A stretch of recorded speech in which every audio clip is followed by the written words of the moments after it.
Bon, en fait, à toutes et à tous, mesdames et messieurs, je suis tout à fait ravi de vous retrouver dans cette nouvelle édition de votre émission semi-hebdomadaire L'Égypte à la une, votre fenêtre sur le monde égyptien, votre fenêtre sur les dernières évolutions qui ont touché, que ce soit la scène politique, économique ou même la scène du tourisme ici en Égypte durant les derniers jours. Justement, avant de commencer cette nouvelle édition, je dois vous féliciter tous, arabes, égyptiens, musulmans, chrétiens, pour la victoire réalisée par les Égyptiens, bien sûr, contre l'occupation israélienne et tous ceux qui ont essayé de soutenir cette occupation israélienne. Bien sûr, ces jours-ci, au cours de ce mois béni d'octobre, l'Égypte célèbre et commémore plutôt le 47e anniversaire de la victoire égyptienne, arabe, africaine contre les occupations israéliennes. C'est à cette occasion qu'on trouve que le président Abdel Fattah el-Sisi a prononcé un discours tout à fait intéressant. Le président a affirmé que la victoire d'octobre nous a appris que l'État égyptien était toujours capable de se redresser pour récupérer ses droits et imposer son respect aux autres. Et nous avait également appris que le droit basé sur la force triomphe à la fin. Dans son discours à l'occasion du 47e anniversaire de la victoire d'octobre, le chef de l'État a rappelé les Égyptiens de leurs compatriotes qui ont sacrifié leur vie pour récupérer une partie précieuse et chère de la patrie que nous avons juré de protéger, de préserver son sol et ses frontières, quel qu'en soit le prix et quels que soient les sacrifices.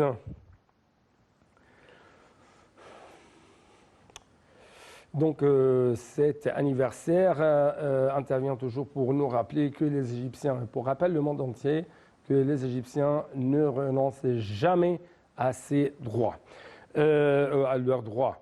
C'est pourquoi on trouve que le souverain saoudien, le roi Salman bin Abdelaziz, a envoyé un message de vœux au président Abdel Fattah el-Sisi à cette occasion de la victoire d'octobre, souhaitons ainsi davantage de succès au président et plein de prospérité à l'Égypte et à son peuple.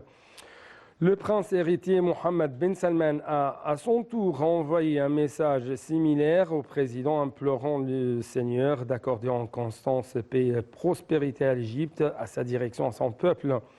Le souverain bahreïni, les hauts responsables de l'État ont aussi envoyé des messages de vœux au président Sisi à l'occasion de l'anniversaire de la victoire de la guerre d'octobre de 1973. Le roi Hamad Ben Issa al-Khalifa a souhaité les meilleurs vœux au chef de l'État, mettant ainsi l'accent sur les bonnes relations qui lient les deux pays, aspirant à davantage de promotion et de relance de ces relations sur tous les plans. Le sultan d'Oman, Haytham Ben Tariq, a également envoyé un message de vœux au président à la même occasion, lui souhaitant santé, joie et au peuple égyptien davantage de succès et de prospérité. Lundi, le président Abdel Fattah el-Sisi a présidé la réunion du Conseil suprême des forces armées à l'occasion des célébrations de la victoire du 6 octobre 1973. La réunion a porté sur le nombre de dossiers et de sujets relatifs aux activités et aux missions des forces armées, ainsi que sur leurs efforts dans la sauvegarde et la protection des piliers de la sécurité nationale égyptienne à travers ses différentes dimensions stratégiques. A été également discutée la stratégie de la lutte contre le terrorisme en collaboration avec les différentes institutions de l'État.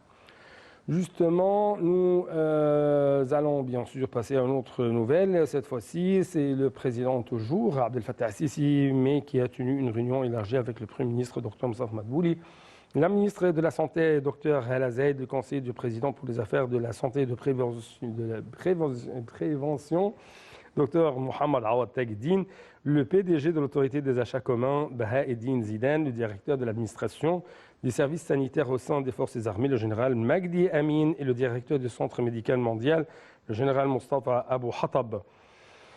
Selon le porte-parole de la présidence, la réunion a porté sur les dernières évolutions du projet national pour les composantes du plasma ainsi que sur le suivi de la propagation du coronavirus. Nombre de projets au secteur de la santé ont également fait l'objet de discussions.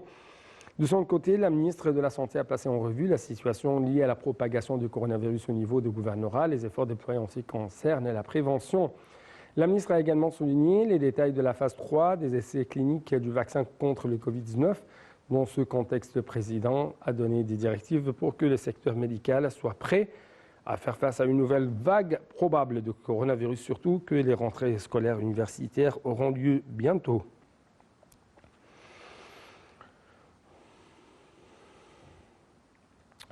D'autre part, le président Abdel Fattah al-Sisi a demandé dimanche au secteur médical d'être prêt à faire face à une éventuelle deuxième vague de coronavirus, notamment à l'approche de la rentrée scolaire. Le chef de l'État s'est réuni dimanche à cet égard avec le Premier ministre Moustapha Madbouli, la ministre de la Santé Hala Zaid, le conseiller du président chargé des affaires sanitaires préventives Mohamed Awad Tagdine et d'autres responsables concernés.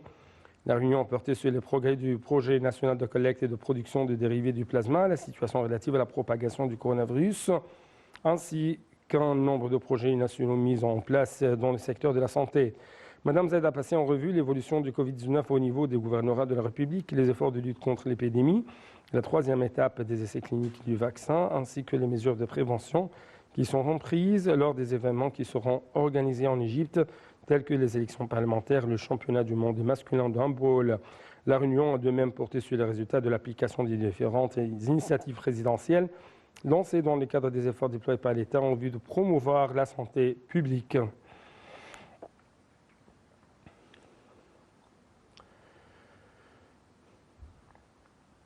Au niveau diplomatique, au niveau africain, le président Abdel Fattah al-Sisi a accueilli son homologue kenyan Uhuru Kenyatta au palais El Tahrir en présence du ministre des Affaires étrangères Sameh Choukri et du chef des renseignements, selon le porte-parole de la présidence, l'ambassadeur Bassam Radi.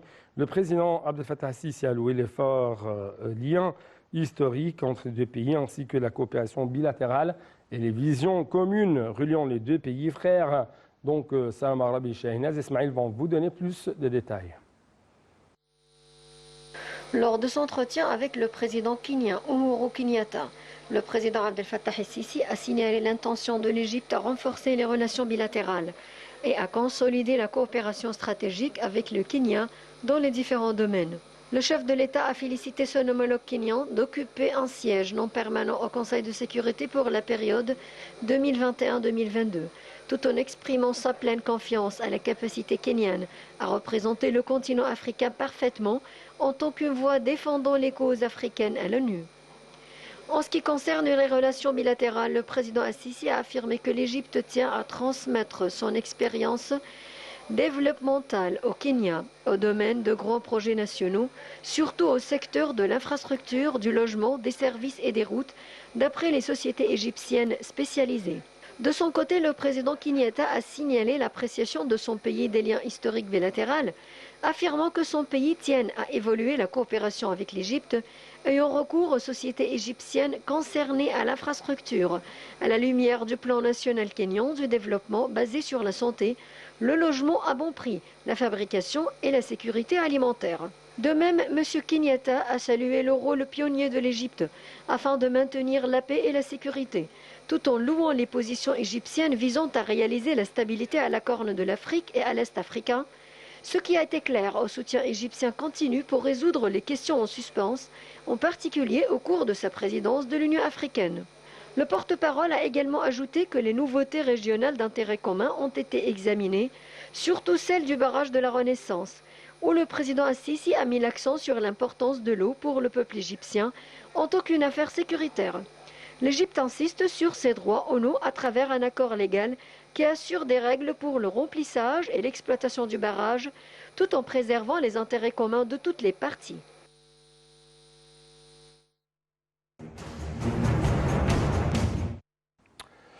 Le gouvernement soudanais, le Front révolutionnaire, ont signé définitivement l'accord de paix lors d'une cérémonie tenue à la place de l'Haria à Juba, tandis que le Premier ministre, Dr Moustapha Madbouli, qui préside la délégation égyptienne lors de cette cérémonie, a signé l'accord en tant que témoin. D'autre part, la cérémonie, qui a été retransmise par la télévision soudanaise, a commencé par la signature par le premier vice-président du Conseil de la souveraineté soudanaise, le général Mohamed Hamdan Doglo, représentant le gouvernement soudanais et les chefs des factions et mouvements qui forment le Front révolutionnaire.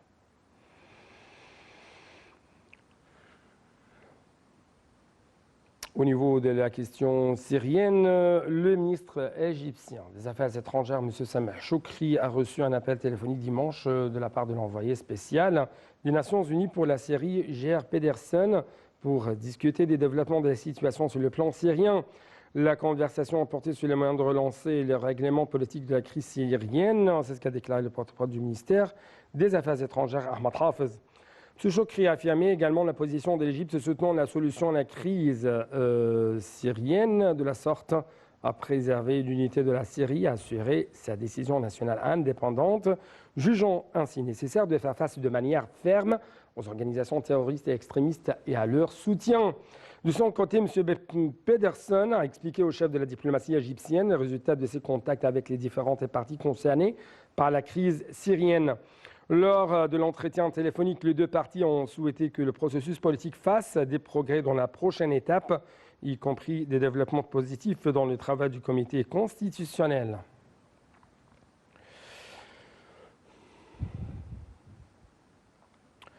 Le ministre d'État pour la production militaire, Mohamed Ahmed Morsi, s'est entretenu mardi avec l'ambassadeur de Hongrie en Égypte, András Kovács, du renforcement de la coopération avec les sociétés hongroises dans nombreux domaines et des capacités industrielles, technologiques, techniques et humaines dont disposent les entreprises, secteurs, unités du ministère de la production militaire dans les différents domaines de l'industrialisation militaire et civile. La coopération entre les compagnies de la production militaire et les sociétés hongroises aidera également à réaliser un important saut qualificatif dans le domaine industriel pour enraciner le principe de transfert de localisation des technologies industrielles en tant qu'élément essentiel d'augmenter les valeurs ajoutées de l'industrie égyptienne. C'est ce qu'a ajouté M. Morsi en passant en revue les projets nationaux et de développement les plus importants que le ministère participe à la mise en œuvre dans le pays. Les deux parties ont examiné également la coopération dans plusieurs domaines, à savoir les systèmes d'énergie solaire, la production des fournitures et d'équipements médicaux, la fabrication conjointe d'appareils électroniques et électriques, de caméras de surveillance, d'éclairage et d'ampoules LED. C'est ce qu'a déclaré le porte-parole du ministère de la Production militaire. Pour sa part, l'ambassadeur de Hongrie en Égypte, András Kovács, a jugé nécessaire de renforcer les relations d'investissement entre les deux pays en vue de lancer des projets communs, d'injecter de nouveaux investissements dans les deux pays. Le diplomate hongrois a souligné qu'il a travaillé pour soutenir les sociétés de son pays à coopérer avec les compagnies de la production militaire, vu le rôle vital et efficace dans la localisation de l'industrie et en tant que l'une des entités industrielles importantes en Égypte et qui conclut des partenariats avec divers pays étrangers et arabes.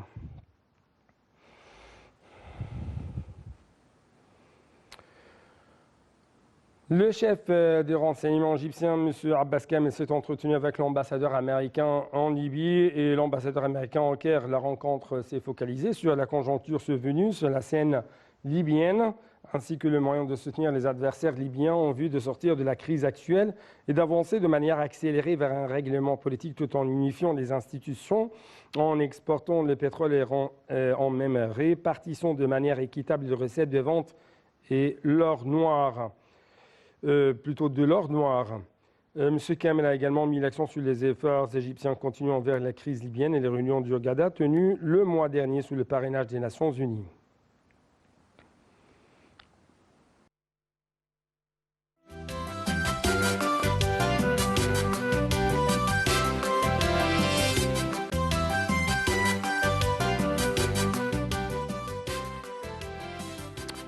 À l'une donc de notre tournée dans le monde de l'économie égyptienne, ce sont les prévisions positives de la BERD pour l'économie égyptienne. Avec plus d'explications, la ministre de la Coopération internationale, Dr Rani Al-Marchat, a déclaré que les prévisions positives de la Banque européenne pour la reconstruction et le développement BERD pour l'économie égyptienne en 2020, selon lesquelles elle serait la seule à pouvoir échapper au marasme engendré par l'épidémie du coronavirus, est un sujet de fierté. La BERD ou BERD avait indiqué jeudi dernier que l'économie égyptienne était la seule de tous les pays où opère la banque et qui se tirerait probablement du marasme en 2020 en raison en partie des grands projets publics de construction du bon réalisés dans le secteur de TIC.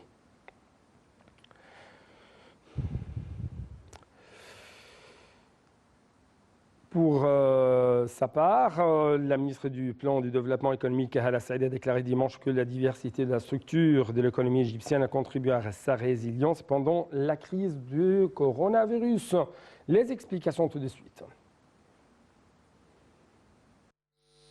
L'un des facteurs de la résilience de l'économie égyptienne face à la crise du Covid-19 est la diversité de sa structure. C'est ce qu'a déclaré dimanche la ministre du Plan et du Développement économique, Hala Saïd. Elle a ajouté que le résultat de la contribution sectorielle au PIB pour l'exercice 2019-2020 démontre la contribution du secteur du commerce de gros et de détail de 13,6%, de l'industrie de 11,7%, de l'agriculture de 11,3%, des activités immobilières de 10,3%, de la construction et du bâtiment de 4,9% et du transport et stockage de 4,6%. Parmi les éléments de résilience de l'économie égyptienne face à la crise figurent les résultats du programme de réforme économique et sociale que le gouvernement égyptien a lancé en 2016, qui a connu une amélioration de tous les indicateurs de performance économique avant l'apparition du coronavirus, selon elle. Elle a rappelé que le taux de croissance économique avait atteint 5,6%, celui de chômage a baissé à environ 8% et le taux d'inflation moyen a atteint 5%. Le ministre du Plan et du Développement économique a indiqué que le déficit de la balance commerciale non pétrolière avait reculé de 24%, faisant état d'une augmentation de l'investissement direct étranger net de 19% et de la hausse des envois de fonds des Égyptiens travaillant à l'étranger de 13%.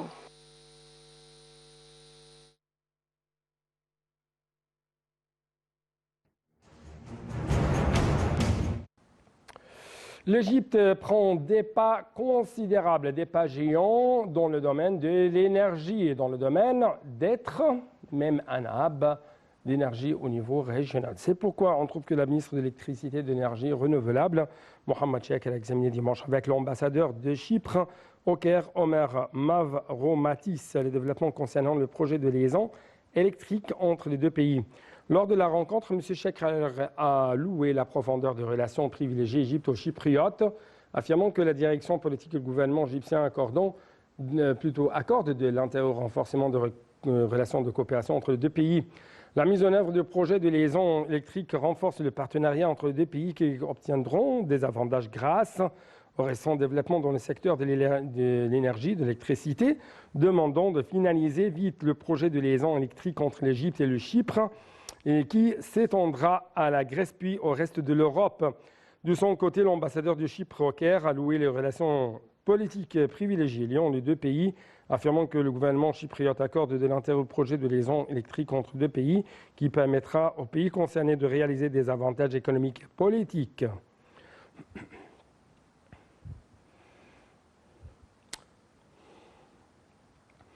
D'autre part, le ministre égyptien du Transport, Kamel Al-Wazir, a affirmé la profondeur de relations égypto-hongroises au niveau de la direction des gouvernements de deux pays de manière à servir les intérêts communs des deux peuples, notant que la partie égyptienne aspirait à une coopération conjointe avec la Hongrie dans les divers domaines, dont celui du transport. Au cours de son entretien avec Peter Szijjártó, ministre des Affaires étrangères et du commerce extérieur de Hongrie, en présence du directeur de banque hongroise d'exportation, de chef de l'autorité de chemin de fer égyptien, des dirigeants du ministère du Transport. Il a discuté de la coopération fructueuse entre l'Égypte, la Hongrie et la Russie. Il a également abordé la coopération pour ouvrir de nouvelles lignes du métro du Caire et établir un réseau de ports secs et de zones logistiques pour servir la communauté commerciale, notamment par le transport des marchandises vers et depuis ces ports par voie ferroviaire.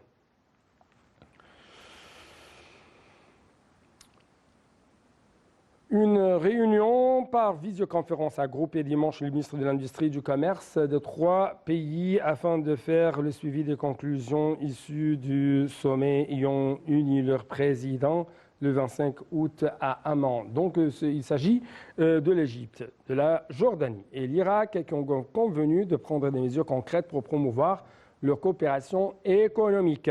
Les 3 ministres ont réitéré l'importance d'élaborer prestement les plans nécessaires au renforcement de leur coopération dans tous les domaines, en vue de réaliser une complémentarité stratégique, notamment sur les volets économiques, commercial et des investissements, et afin de donner corps aux sujets examinés lors du dit sommet par le biais de projets dans l'intérêt de 3 pays.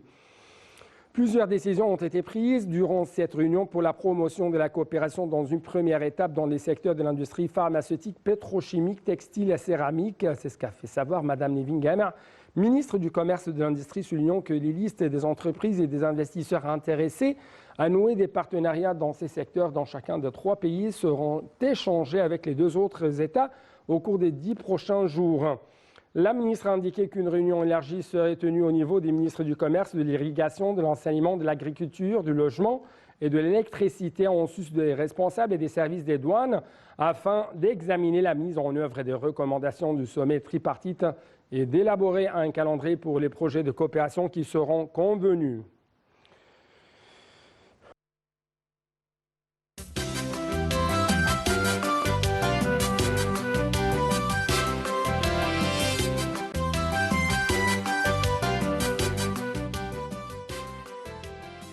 Donc, à la une de cette plongée dans le monde du tourisme, dans le monde de l'archéologie égyptienne, c'est bien sûr la découverte très impressionnante qui a été bien sûr révélée récemment par l'Égypte.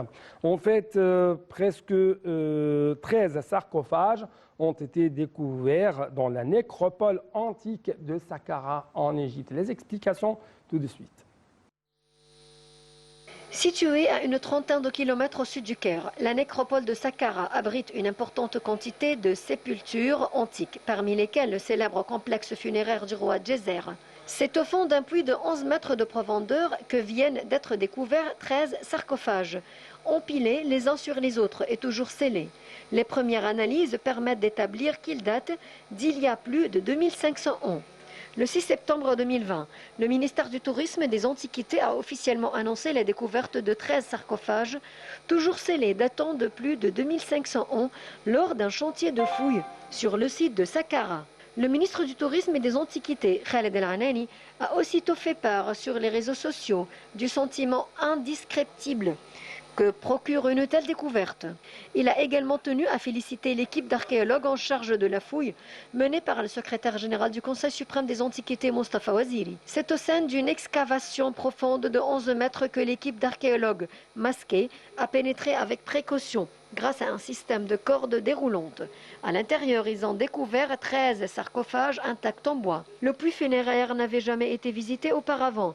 Demeurés à l'abri des pillages et des visites illégales, les sarcophages peints et scellés étaient empilés les uns sur les autres et garnis de différents artefacts. Les objets accompagnant les défunts, cercueils, momies et artefacts rituels sont en cours d'identification. Ces recherches complémentaires permettront d'affiner les connaissances sur cette infrastructure funéraire. Une datation plus précise ainsi que l'identité et la position sociale des défunts pourront être détaillées. Par ailleurs, l'exploration du conduit a permis de mettre au jour 3 niches qui pourraient mener à d'autres chambres funéraires. Cette découverte sur ce site exceptionnel de plus de 8 km de long est une nouvelle importante pour le pays et les passionnés de l'Égypte ancienne.